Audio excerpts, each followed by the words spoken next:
வந்து நேற்று திருச்சியிலேருந்து வரும்போது கூட ஃப்ளைட்லேயே கேட்டாங்க, என்ன மகேஷ் என்ன முடிவு செய்ய போகிறீங்கன்னு கேட்டிருக்கிறாங்க.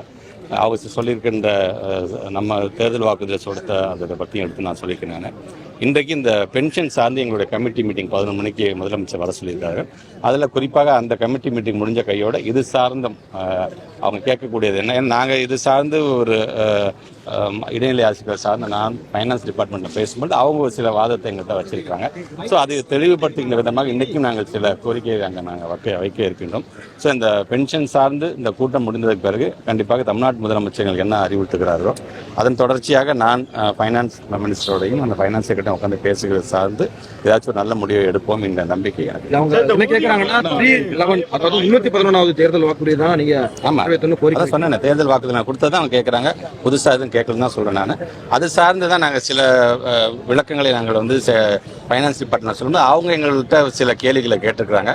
ஸோ அதற்கான இந்த விளக்க உரை இன்னைக்கு நாங்கள் வழங்க இருக்கின்றோம். அது சார்ந்து அவங்க என்ன முடிவு பண்ணுறாங்களோ அதுக்கு ஒரு நல்ல முடிவு நிறைவேற்றக்கூடிய நிலையில இந்த வாக்குறுதியில என்ன சிக்கல் சிக்கல் நிதிநிலைன்ட்டு இல்லை. அவங்க வந்து ஒரு குறிப்பிட்ட காலத்துக்கு முன்பாக அவங்க வந்து இந்த சம்பளத்தில் சேருவாங்க அப்படின்னு சொல்ல போக அது சார்ந்து அவங்களுக்கான பணியாணை வழங்கும்போது அடுத்த ஊதியக்குழு வரும்போது பொதுவாக ஒரு ஊதியக்குழுல வந்து ஹைக் இருக்கும். பட் அந்த ஊதியக்குள்ள வந்து அது கீழே அடி வாங்கிடுச்சு அது.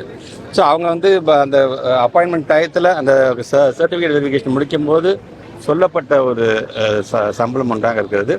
ஊதியக்குழுக்கு அப்புறம் அப்பாயின்மெண்ட் ஆர்டர் கொடுக்கும்போது குறையும் போது இருக்கக்கூடிய ஸோ அந்த டிஃப்ரென்ஸ் தான் அவங்க கேட்குறாங்க. அதான் நம்ம சொல்லியிருக்கோம், கண்டிப்பாக நாங்கள் வந்து செஞ்சு தரோம்னு சொல்லியிருந்தோம்.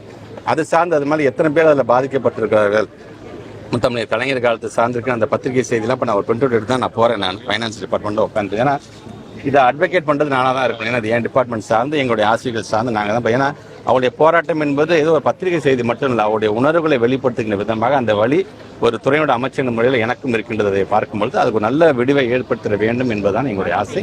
கண்டிப்பாக பொறுமையாக இருந்தாலும் அது கண்டிப்பாக நிறைவேற்றும் என்ற நம்பிக்கை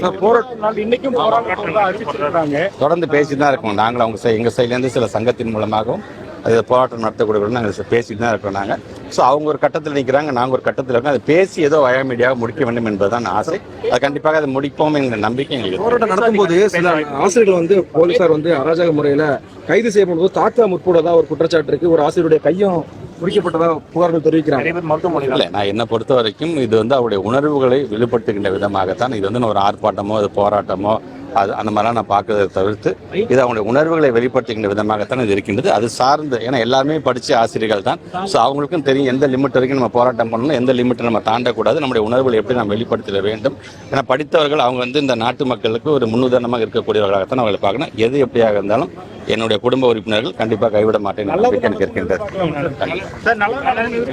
கைவிட மாட்டேன். Branch express courier private limited domestic international cargo உங்கள் இல்லம் தேடி வந்து கொரியர் புக்கிங் டெலிவரி செய்து தரப்படும். என்றும் உங்களுடன் மை இந்தியா. முக்கிய செய்திகளை உடனுக்குடன் தெரிந்து கொள்ள சப்ஸ்கிரைப் பண்ணுங்க, பெல் பட்டனை பிரஸ் பண்ணுங்க. என்றும் உங்களுடன் மை இந்தியா.